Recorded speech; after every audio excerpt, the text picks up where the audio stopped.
Hello विद्यार्थी मित्रों, muse YouTube channel में आपनु फरीथी स्वागत करूँ छूँ। विद्यार्थी मित्रों, आपणे अगाउना लेक्चर में वर्गीकरण पद्धति આપણે અગાઉના લેક્ચરમાં જૈવિક સૃષ્ટિ ચેપ્ટર ચાલુ કર્યું હતું, જેમાં આપણે વર્ગીકરણ પદ્ધતિ વર્ગીકરણ પદ્ધતિમાં મુખ્ય વૈજ્ઞાનિકો જેને વર્ગીકરણ પદ્ધતિ આપેલી એની આપણે લાસ્ટ લેક્ચરમાં વાત કરી હતી। એમાં આપણે સામાન્ય રીતે વિદ્યાર્થી મિત્રો જોયું હતું કે સૌ પ્રથમ મુખ્ય વૈજ્ઞાનિક કયો હતો જેને વર્ગીકરણ પદ્ધતિ આપી હતી, અને શરૂઆતમાં વર્ગીકરણની શરૂઆત કોણે કરી હતી કે વર્ગીકરણ સજીવોનું થવું જોઈએ, બરાબર। તો આની શરૂઆત જે આપણે કઈ વર્ગીકરણ પદ્ધતિની એ એરિસ્ટોટલ નામના જે વૈજ્ઞાનિક હતો એને શરૂઆત કરી હતી। ત્યારબાદ એમાં સુધારા વધારા કરીને આપણે કાર્લ લિનિયસ એ વૈજ્ઞાનિકે દ્વિસૃષ્ટિ વર્ગીકરણ પદ્ધતિ આપી કે જેમાં બધા જ સજીવોને બે સૃષ્ટિમાં વર્ગીકૃત કરવામાં આવેલા, બરાબર। હવે અહીંયાથી આપણે આગળ વધવાનું વિદ્યાર્થી મિત્રો, તો આપણે અગાઉના લેક્ચરમાં એ પણ જોયું હતું કે દ્વિસૃષ્ટિ વર્ગીકરણ પદ્ધતિ હોય કે એરિસ્ટોટલે આપેલી વર્ગીકરણ પદ્ધતિ, આ બંને વર્ગીકરણ પદ્ધતિ સજીવોના બાહ્ય લક્ષણો ઉપર આધારિત હતી અને બાકીના કોઈ લક્ષણોનો અભ્યાસ કરવામાં આવેલો નહીં, જેથી કરીને અગાઉની આ બંને વૈજ્ઞાનિકોએ આપેલી પદ્ધતિ રહી એમાં સુધારો વધારો કરવાની જરૂરિયાત ઊભી થઈ। તો એ સુધારો વધારો કરીને એક નવી પદ્ધતિ વિકસિત કરવામાં આવી જેને 5 સૃષ્ટિ વર્ગીકરણ પદ્ધતિ કહેવામાં આવે છે, બરાબર। જેને 5 સૃષ્ટિનું વર્ગીકરણ પદ્ધતિ કહેવામાં આવે છે, જે આજના લેક્ચરમાં આપણે આ જોવાનું છે, બરાબર। 5 સૃષ્ટિ વર્ગીકરણ પદ્ધતિ વિદ્યાર્થી મિત્રો એટલા માટે કહેવામાં આવે છે કેમ કે એમાં બધા જ પૃથ્વી ઉપરના બધા જ સજીવો રહ્યા એને કુલ 5 સૃષ્ટિમાં વર્ગીકૃત કરેલા છે।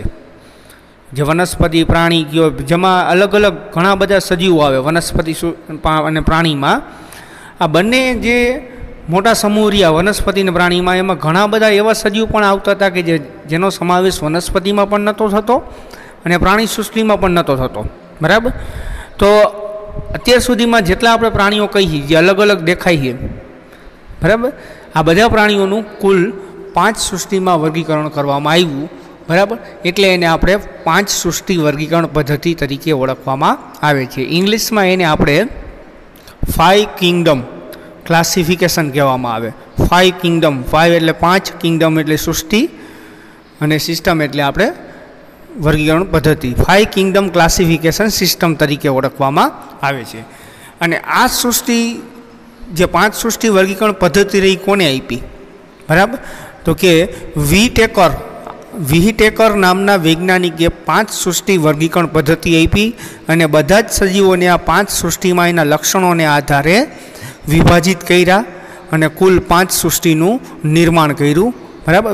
યાદ રાખજો વિદ્યાર્થી મિત્રો, વિહિટેકર અને 1969માં 1969માં આ વિહિટેકર નામના વૈજ્ઞાનિકે 5 સૃષ્ટિ વર્ગીકરણ પદ્ધતિ આપી, બરાબર। હવે એના વિશે આપણે ડિટેલમાં વિદ્યાર્થી મિત્રો આગળ વધી તો આપણે વિહિટેકર દ્વારા 5 સૃષ્ટિ વર્ગીકરણ પદ્ધતિ રજૂ કરવામાં આવી। વિદ્યાર્થી મિત્રો યાદ રાખજો, આ ક્વેશ્ચન જોઈ નીટ માટે આગળ તમે 12મા પછી કોઈ પણ કોર્સ કરશો, ફાર્મસી કરો, બીએસસી કરો, કોઈ પણ કોર્સ કરશો, એ બધા જ કોર્સમાં મોસ્ટ આઈએમપી જે ક્વેશ્ચન જે ટોપિક આવતો હોય 5 કિંગડમ ક્લાસિફિકેશન એટલે કે 5 સૃષ્ટિ વર્ગીકરણ પદ્ધતિ બધા જ કોર્સમાં આવે। અહીંયા સુધી કે બીએસસીમાં જાઓ, પછી બી ફાર્મમાં જાઓ, બરાબર, મેડિકલમાં જાઓ, આ બધી જગ્યાએ તમને 5 સૃષ્ટિ વર્ગીકરણ પદ્ધતિ રહી આગળ પણ આવશે, બરાબર। એટલે આ પ્રશ્નનું આઈએમપી ઘણું બધું છે અને નીટ માટે પણ આમાંથી ઘણા બધા આઈએમપી ક્વેશ્ચન પૂછાય છે અને ગુજરાત બોર્ડમાં પણ આખો ક્વેશ્ચન ફૂલ લેન્થ ક્વેશ્ચન 4 માર્ક્સમાં પૂછે, બરાબર, કે વિહિટેકરનું 5 સૃષ્ટિ કિંગડમ ક્લાસ જે 5 સૃષ્ટિ વર્ગીકરણ પદ્ધતિ રહી સમજાવો, બરાબર। 5 સૃષ્ટિમાં કયા સજીવો આવે અને કયા લક્ષણોને આધારે વર્ગીકરણ કર્યું છે એ ડિટેલમાં આપણે સમજાવવાનું થશે। તો આગળ વધી આ 5 સૃષ્ટિ જે વર્ગીકરણ કર્યું 5 સૃષ્ટિના નામ આપેલા છે, યાદ રાખજો, મોનેરા સૃષ્ટિ, પ્રોટિસ્ટા સૃષ્ટિ, ફૂગ સૃષ્ટિ, વનસ્પતિ સૃષ્ટિ અને પ્રાણી સૃષ્ટિ। કુલ કેટલી થઈ વિદ્યાર્થી મિત્રો? 5 સૃષ્ટિ થઈ। મોનેરા સૃષ્ટિ, પ્રોટિસ્ટા સૃષ્ટિ, ફૂગ સૃષ્ટિ, વનસ્પતિ સૃષ્ટિ અને પ્રાણી સૃષ્ટિ, બરાબર. એટલે વિટેકરે આ 5 સૃષ્ટિ અને એનું નામ આપ્યું આપણે મોનેરા, પ્રોટિસ્ટા, ફૂગ, વનસ્પતિ સૃષ્ટિ અને પ્રાણી સૃષ્ટિ. એ 5 સૃષ્ટિમાં બધા જ પૃથ્વી ઉપર જેટલા પણ સજીવ નામે છે એ સજીવોનું આ 5 સૃષ્ટિમાં એના લક્ષણોને આધારે વર્ગીકરણ કરવામાં આવ્યું, બરાબર. આ પદ્ધતિમાં ઉપયોગમાં લેવામાં આવેલા માપદંડો, એટલે કે આ પદ્ધતિમાં સજીવનું વર્ગીકરણ કરવા માટે કયા કયા લક્ષણોનો આધાર લેવામાં આવ્યો હતો, કયા કયા માપદંડો લેવામાં આવ્યા હતા, તો કે સજીવના કોષ રચના, જે સજીવને આપણે વર્ગીકરણ કરતા હોય, સૃષ્ટિમાં મૂકતા હોય એ સજીવની કોષ રચના, સુકાય આયોજન એટલે કે એનું દેહનું આયોજન, એનો દેહ એકકોષી છે કે બહુકોષી છે, પોષણ પદ્ધતિ, પ્રજનન અને જાતિ વિકાસીય સંબંધો એટલે કે ઉદ્વિકાસીય સંબંધો. આ સામાન્ય રીતે આ 5 લક્ષણો, આ 5 માપદંડો લઈને 5 સૃષ્ટિનું નિર્માણ કરવામાં આવેલ છે, બરાબર. કોઈ પણ સજીવ તમે લ્યો તો એ સજીવને કઈ સૃષ્ટિમાં મૂકવું, બરાબર, તો એ આપણે નક્કી કેવી રીતના થશે, તો કે એના 5 જે લક્ષણો રહ્યા એની કોષ રચના, એનું સુકાય આયોજન એટલે કે દેહ આયોજન, એની પોષણની પદ્ધતિ, પ્રજનન અને જાતિ વિકાસીય સંબંધોનો અભ્યાસ કરવામાં આવે. આ 5 લક્ષણનો અભ્યાસ કરવામાં આવે, ત્યારબાદ નક્કી થાય કે સજીવને કઈ સૃષ્ટિમાં મૂકવામાં આવે. હવે વિદ્યાર્થી મિત્રો, આપણે આ 5 સૃષ્ટિના લક્ષણો જોઈએ આપણે કે આ 5 સૃષ્ટિમાં કયા કયા પ્રકારના લક્ષણો હોય, બરાબર. તો સૌ પ્રથમ આપણે વાત કરી આ 5 લક્ષણોને આધારે 5 સૃષ્ટિનું વર્ગીકરણ થયું. તો પહેલો લક્ષણ આપણું કોષ પ્રકાર, બરાબર. મોનેરામાં એવા સજીવ આવશે જે આદિકોષ કેન્દ્રીય હોય. આદિકોષ કેન્દ્રીય એટલે કે બેક્ટેરિયાની બધાય જે અગાઉના કોષો હોય, આદિકોષ કેન્દ્રીય હોય, બધા કયા સૃષ્ટિમાં આવશે? મોનેરામાં, બરાબર. એટલે કોષનો પ્રકાર કયો? આદિકોષ કેન્દ્રીય. જે પણ આદિકોષ કેન્દ્રીય સજીવો હોય બધા મોનેરામાં આવશે. પછી પ્રોટિસ્ટામાં આવતા સજીવોનો કોષ પ્રકાર કેવો હોય? તો કે યુકેરિયોટ એટલે કે સુકોષ કેન્દ્રીય કોષ હોય, એટલે કે કોષ કેન્દ્ર ધરાવતો, કોષ કેન્દ્ર ઉપરાંત કોષ કેન્દ્ર પટલ ધરાવતો કોષ રહ્યો એ પ્રોટિસ્ટામાં આવે. જ્યારે આદિકોષ કઈ એમાં કોષ કેન્દ્ર હશે પરંતુ કોષ કેન્દ્ર પટલની ગેરહાજરી છે એટલે એને આપણે આદિકોષ કેન્દ્રીય કહી, અને કોષ કેન્દ્ર પટલની ગેરહાજરી હોય એવા કોષને આદિકોષ કહેવાય અને એ આદિકોષ મોનેરામાં સમાવેશ થશે. જ્યારે સુકોષ આપણે વાત કરતા હોય કે સુકોષ એટલે વિકસિત કોષ કેન્દ્રવાળો, કે જે કોષ કેન્દ્રની ફરતે કોષ કેન્દ્ર પટલ આવેલું હોય એવા કોષને આપણે સુકોષ કહીએ, અને એ બધા કેમાં આવશે? પ્રોટિસ્ટામાં, બરાબર. ફૂગનો જે ફૂગ સૃષ્ટિ કહી એમાં પણ કયા કોષ આવશે? સુકોષ કેન્દ્રીય કોષ, જે આપણે અગાઉ વાત કરી. વનસ્પતિ સૃષ્ટિમાં પણ કયા કોષ આવશે?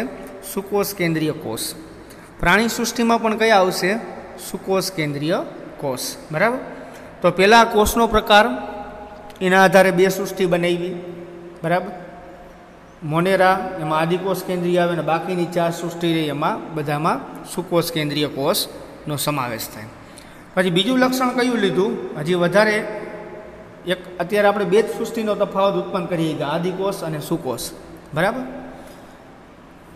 કોષ દિવાલ બીજું લક્ષણ લીધું. કોષ દિવાલ કેની બનેલી છે એના આધારે પણ આપણે 5 સૃષ્ટિનું વર્ગીકરણ કરવામાં આવેલ છે. જો કોષ દિવાલ પોલિસેકેરાઇડ અને એમિનો એસિડથી બનેલી હોય તો એ સજીવનો મોનેરામાં સમાવેશ કરવામાં આવે છે, બરાબર. સેલ્યુલોઝ વિહીન, સેલ્યુલોઝથી બનેલી ન હોવી જોઈએ. તો કોષ દિવાલ કેનેથી બનેલી હોવી જોઈએ? પોલિસેકેરાઇડ અથવા એમિનો એસિડથી બનેલી હોય, બરાબર, કોષ દિવાલ, તો એવા સજીવને મોનેરામાં સમાવેશ કરવામાં આવે. એટલે કે આદિકોષ કેન્દ્રીય હોવા જોઈએ અને કોષ દિવાલ કેનેથી બનેલી હોવી જોઈએ? પોલિસેકેરાઇડ અને એમિનો એસિડથી. તો એવા સજીવને આપણે મોનેરામાં સમાવેશ કરીએ છીએ. પછી પ્રોટિસ્ટાની આપણે વાત કરતા હોય તો કે કેટલાક પ્રોટિસ્ટામાં, કેટલાક સજીવોમાં કોષ દિવાલની હાજરી અને કેટલાકમાં કોષ દિવાલની ગેરહાજરી, બરાબર. અને જેમાં હાજરી હશે એ મોટાભાગે કેનેથી બનેલી હશે? સેલ્યુલોઝથી બનેલી હશે, બરાબર. એટલે પ્રોટિસ્ટા જે સૃષ્ટિ કહી એ સૃષ્ટિમાં કેટલાકમાં તમને કોષ દિવાલ જોવા મળશે. પ્રોટિસ્ટા સૃષ્ટિમાં આવતા પ્રાણીઓમાં કેટલાકમાં તમને કોષ દિવાલ જોવા મળશે ને કેટલાકમાં ગેરહાજર હશે. જેમાં જોવા મળશે એમાં સેલ્યુલોઝની બનેલી કોષ દિવાલ હશે, બરાબર.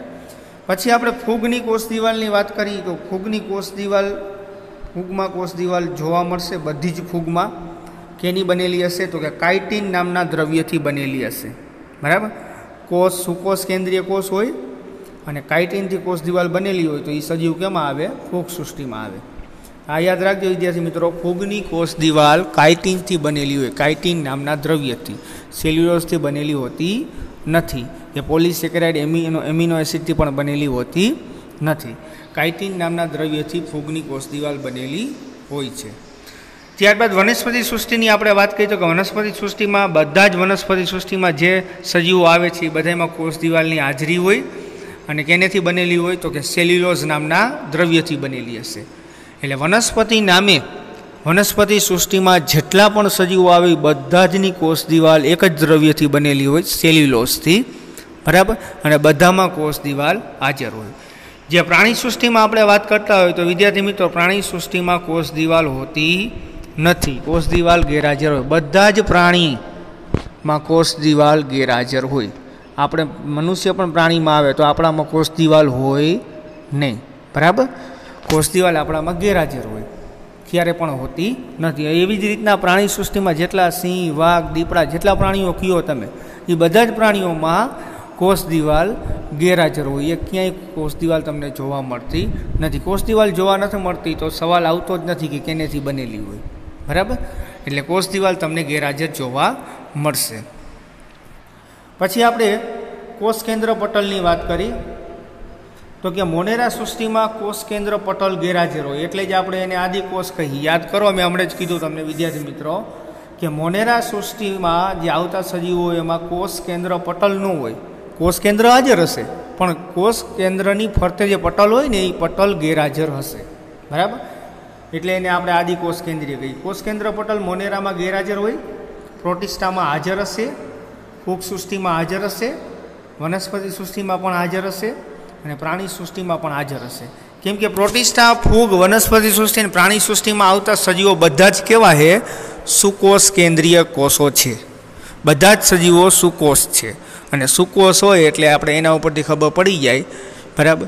કે સુકોષના કોષ કેન્દ્ર પટલની કોષ કેન્દ્રની ફરતે કોષ કેન્દ્ર પટલ આવેલું હોય. કોષ કેન્દ્ર પટલ આવેલું છે એટલે જ આપણે એને સુકોષ કહીએ. એટલે યાદ રાખજો, તમને કોઈ પણ ક્યાંય એક્ઝામમાં પૂછાય કે સુકોષમાં કોષ કેન્દ્રની પ્રોટિસ્ટા, ફૂગ, વનસ્પતિ સૃષ્ટિ કે પ્રાણી સૃષ્ટિની વાત ભૂલી જાઓ, એ ચારે ચારમાં સુકોષ જ આવે બધા સજીવો. સુકોષ નામે તમને એમ પૂછે કે સુકોષમાં કોષ કેન્દ્ર પટલ હાજર હોય કે ગેરહાજર હોય તો હંમેશા યાદ રાખજો કે સુકોષ કેન્દ્રીય કોષમાં કોષ કેન્દ્ર પટલ હાજર જ હોય. એટલે ચારે ચાર સૃષ્ટિમાં આપણે સુકોષ આવેલા હોવાથી ચારે ચારમાં કોષ કેન્દ્ર પટલ હાજર છે. જ્યારે મોનેરામાં આદિકોષ આવેલા હોવાથી એમાં કોષ કેન્દ્ર પટલ ગેરહાજર છે. બરાબર. હવે અહીંયાથી આગળ વધી દૈહિક આયોજન. દૈહિક આયોજન એટલે સજીવનો દેહ કેનેથી બનેલો હોય? તો કે મોનેરા એ એક કોષી સજીવો છે. બરાબર. બેક્ટેરિયા બધા મોનેરામાં આવે એટલે મોનેરા બધા એક કોષી સજીવો છે એટલે એનું દેહ આયોજનમાં શું હોય? તો કે એક જ કોષ હોય. બરાબર. એનું આખું દેહરીઓ એક કોષમાં જ આવી જાય એટલે કોષીય દેહ આયોજન કહેવાય. પ્રોટિસ્ટામાં પણ એક જ કોષ હોય. બરાબર. પરંતુ એમાં સુકોષ કેન્દ્રીય કોષ હોય. ભલે એક જ કોષ હોય પણ કોષ કેવો હોય? સુકોષ કેન્દ્રીય કોષ. અને એનું આખો દેહ એક જ કોષમાં આવી જતો હોવાથી એ પણ કેવી રચના ધરાવે છે? દૈહિક આયોજન કેવું ધરાવે છે? કોષીય. બરાબર. ફૂગની આપણે વાત કરીએ તો કે ફૂગમાં એક બે કોષ ન હોય. ફૂગનું આખો તંતુ આપણે કહેતા હોય. બરાબર. બિલાડીનો ટોપ તમે જોયો હશે ચોમાસામાં, એ બિલાડીનો ટોપ ફૂગ છે. અને એ ફૂગ એવડો મોટો બિલાડીનો ટોપ હોય તો એમાં એક કરતાં ઘણા બધા કોષો હોય. એટલે ફૂગનો દેહરીઓ એ ઘણા બધા કોષથી બનેલો છે. અને એ બધા કોષો કહેવાય શિથિલ પેશી છે. શિથિલ પેશી છે એટલે કે એકદમ મજબૂત નથી. બરાબર. અને ઘણા બધા કોષો હોવાથી એનું દૈહિક આયોજન કેવું છે? બહુકોષી અને શિથિલ પેશી. વનસ્પતિ સૃષ્ટિની આપણે વાત કરતા હોય તો એનું દૈહિક આયોજન કેનેથી બનેલું હોય? વનસ્પતિનો દેહ કેનેથી બનેલો હોય? પેશી અંગથી બનેલો હોય. જેમ કે પર્ણોમાં ઘણા બધા કોષો એ અંગ છે. એવી રીતના આપણે વાત કરીએ પ્રકાંડ, મૂળ, આ બધા અંગો છે. બરાબર. એને અહીં અંગોરિયા કેનેથી બનેલા હોય? તો કે પેશીથી બનેલા. પેશીમાં એક કરતાં ઘણા બધા વધારે કોષો હોય. એટલે વનસ્પતિ સૃષ્ટિમાં જે સભ્યો રહે એનું દૈહિક આયોજન પેશી અને અંગથી બનેલું હોય. પ્રાણી સૃષ્ટિમાં આપણે વાત કરતા હોય તો કે પ્રાણી સૃષ્ટિનું દૈહિક આયોજન પેશી, અંગ અને અંગતંત્રો, બરાબર, એના દ્વારા એનું દૈહિક આયોજન જેવું બનેલું હશે. બરાબર, એટલે પ્રાણી સૃષ્ટિમાં પેશી જોવા મળશે. બરાબર, જેમ કે હૃદ સ્નાયુ પેશી, તો આપણા શરીરમાં બધા સ્નાયુ રહે એ કેમાં આવે? સ્નાયુ પેશીમાં. પછી અંગની વાત કરતા હોય, જેમ કે આપણે કિડનીની વાત કરતા હોય, ફેફસાની વાત કરતા હોય, તો એ એક અંગ છે. અને અંગતંત્રો એટલે કે શ્વસન તંત્ર એટલે કે એમાં ફેફસા પણ આવે, શ્વાસનળી પણ આવે, કંઠનળી પણ આવે, નાક પણ આવે. આ બધા અંગો ભેગા મળીને તંત્રો બનાવે, જેને અંગતંત્રો કહેવામાં આવે. એટલે શ્વસન તંત્ર કયો તો એમાં ઘણા બધા અંગો આવે. એવી જ રીતના રુધિરાભિસરણ તંત્ર કયો તો એમાં ઘણા બધા અંગો આવે. તો સજીવના જે પ્રાણી સૃષ્ટિની આપણે વાત કરતા હોય એનું દૈહિક આયોજન પેશી, અંગ અને અંગતંત્રોથી બનેલું છે. બરાબર, હવે વિદ્યાર્થી મિત્રો આપણે એના પછીના લક્ષણની વાત કરતા હોય તો પોષણ પદ્ધતિ. બરાબર, આ 5 સૃષ્ટિમાં પોષણ પદ્ધતિ કયા કયા પ્રકારની જોવા મળે? તો કે આપણે પહેલાં મોનેરાની વાત કરી તો કે મોનેરામાં પોષણ પદ્ધતિ કઈ હોય? સ્વયંપોષી, પ્રકાશ સંશ્લેષી અને રસાયણ સંશ્લેષી તમને જોવા મળશે. સ્વયંપોષી એટલે કે મોનેરા સૃષ્ટિમાં આવતા સજીવો પોતાનું ખોરાક એ જાતે જ બનાવે છે, એટલે એને સ્વયંપોષી કહેવામાં આવે. બરાબર, અને અમુક એવા પણ જોવા મળ્યા મોનેરા સૃષ્ટિમાં કે વિષમપોષી છે. વિષમપોષી એટલે કે ખોરાક માટે બીજા ઉપર આધાર રાખે. બરાબર, એ તૈયાર ખોરાક બીજા સજીવમાંથી મેળવે. અથવા અમુક એવા પણ જોવા મળ્યા મૃતોપજીવી કે પરોપજીવી. બરાબર, એટલે મૃતોપજીવી આપણે એને કહેવાય કે જે મરેલા પ્રાણીઓ હોય કે મરેલા પ્રાણીઓના ભાગ હોય એના ઉપર એ જીવન ગાળતા હોય તો એને મૃતોપજીવી કહેવામાં આવે. અને પરોપજીવી કોને કહેવાય? તો કે જીવંત સજીવ હોય, બરાબર, એમાં મોનેરા સૃષ્ટિના સભ્યોએ જીવંત સજીવમાંથી પોષણ મેળવે તો એને પરોપજીવી કહેવામાં આવે. એટલે પોષણ માટે એ પરોપજીવન, પરો એટલે બીજા ઉપર, પોષણ માટે એ બીજા ઉપર આધાર રાખે, પોતાનો ખોરાક જાતે બનાવતા નથી. મોનેરા સૃષ્ટિમાં અમુક સજીવ એવા પણ જોવા મળ્યા કે જે વિષમપોષી છે. વિષમપોષી એટલે કે અમુક પરિસ્થિતિમાં એ પોતાનો ખોરાક જાતે બનાવે અને અમુક પરિસ્થિતિમાં એ ખોરાક માટે બીજા ઉપર આધાર રાખે. એટલે સજીવ એક જ, પણ એમાં પોષણની 2 પદ્ધતિ જોવા મળે. સ્વયંપોષી પણ જોવા મળે અને પરોપજીવી પણ જોવા મળે. તો એને આપણે કઈ? વિષમપોષી. એટલે કે અમુક પરિસ્થિતિમાં એ સ્વયંપોષી હોય, પોતાનો ખોરાક જાતે બનાવે અને અમુક પરિસ્થિતિમાં એ ખોરાક માટે બીજા ઉપર આધાર રાખે છે.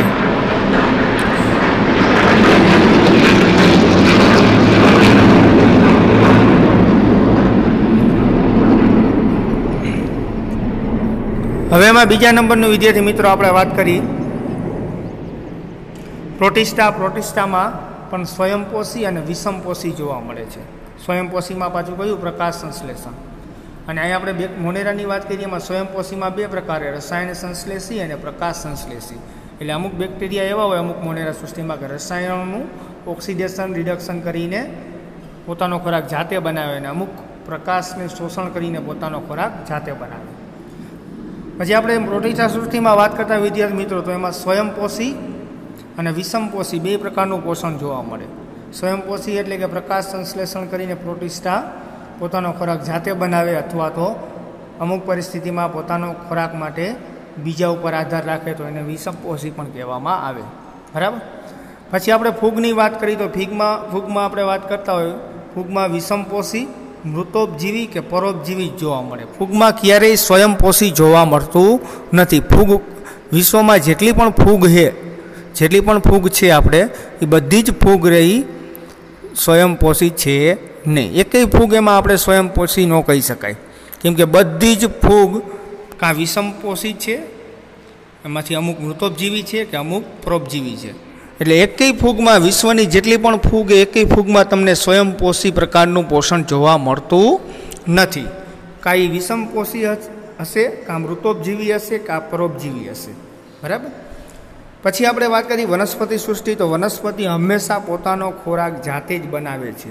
જેટલી પણ વિશ્વની વનસ્પતિઓ છે એ બધી જ પ્રકાશ સંશ્લેષણ કરે છે અને પ્રકાશ સંશ્લેષણ કરે એટલે એ પોતાનો ખોરાક જાતે જ બનાવે. એટલે વનસ્પતિ હંમેશા સ્વયંપોષિત છે અને એ પણ પ્રકાશ સંશ્લેષી. વનસ્પતિ એકેય એવી નથી કે જે વિષમપોષી કે પરોપજીવી હોય. બધી જ વિશ્વની બધી જ વનસ્પતિ પ્રકાશ સંશ્લેષણ કરી શકે, એટલે બધી જ પોતાનો ખોરાક જાતે બનાવી શકે. એટલે વનસ્પતિ સૃષ્ટિમાં જેટલા પણ સભ્યો આવે એ બધા કેવા છે? સ્વયંપોષી. પછી આપણે છેલ્લે પ્રાણી સૃષ્ટિની વાત કરતા હોય તો પ્રાણી સૃષ્ટિમાં જે સજીવો આવે એ વિષમપોષી છે. વિષમપોષી અને મૃતોપજીવી છે. એટલે પ્રાણી સૃષ્ટિમાં અમુક સજીવો એવા પણ છે જે મરી ગયેલા પ્રાણીઓ ઉપર ખોરાક માટે આધાર રાખે, પોષણ માટે આધાર રાખે. અને અમુક સજીવો એવા છે જે હોલોઝોઇક કહીએ આપણે, કે જે વિષમપોષી તરીકે પણ ઓળખવામાં આવે. એટલે કે એ સજીવો પોતાનો ખોરાક બીજા ઉપર આધાર રાખે, બરાબર. અને એ ખોરાકમાં આપણે કહેતા હોય તો અમુક ખોરાક એવો હોય કે સીધો એ સજીવો ઉપયોગ કરી શકે પ્રાણી, અને અમુક ખોરાક એવો હોય કે ખોરાકનો એમાં ફેરફાર કરવો પડે, એટલે એને આપણે શું કહીએ? હોલોઝોઇક કહીએ, બરાબર. એટલે પ્રાણી સૃષ્ટિમાં વિષમપોષી અને એમાંય આપણે કહીએ હોલોઝોઇક એટલે કે ખોરાકમાં અમુક ફેરફાર કરીને ત્યારબાદ ઉપયોગ કરી શકાય તો એને હોલોઝોઇક કહેવાય, અથવા મૃતોપજીવી જોવા મળે. એટલે વિષમપોષીમાં બે પ્રકારનું પોષણ તમને જોવા મળશે. પ્રાણી સૃષ્ટિમાં વિષમપોષી એમાં પણ બે પ્રકારનું જોવા મળશે, હોલોઝોઇક અથવા મૃતોપજીવી. હોલોઝોઇક આપણે મનુષ્યમાં જોવા મળે, બરાબર. અને મૃતોપજીવી સામાન્ય રીતે ઘણા એવા પ્રાણીઓ જે મરી ગયેલા બીજા પ્રાણીઓ પર ખોરાક માટે આધાર રાખે છે, બરાબર. તો વિદ્યાર્થી મિત્રો, પ્રાણી સૃષ્ટિમાં પણ તમને પોષણ પદ્ધતિ કઈ જોવા મળશે? વિષમપોષી, જેમાં હોલોઝોઇક કે મૃતોપજીવી રહી જોવા મળશે, બરાબર. હોલોઝોઇકમાં યાદ રાખજો કે મનુષ્યમાં જ હોલોઝોઇક જોવા મળે છે. એટલે કે આપણે એને એમ કહેવું તો કહેવાય મિશ્રાહારી. કેવી કહેવાય? મિશ્રાહારી.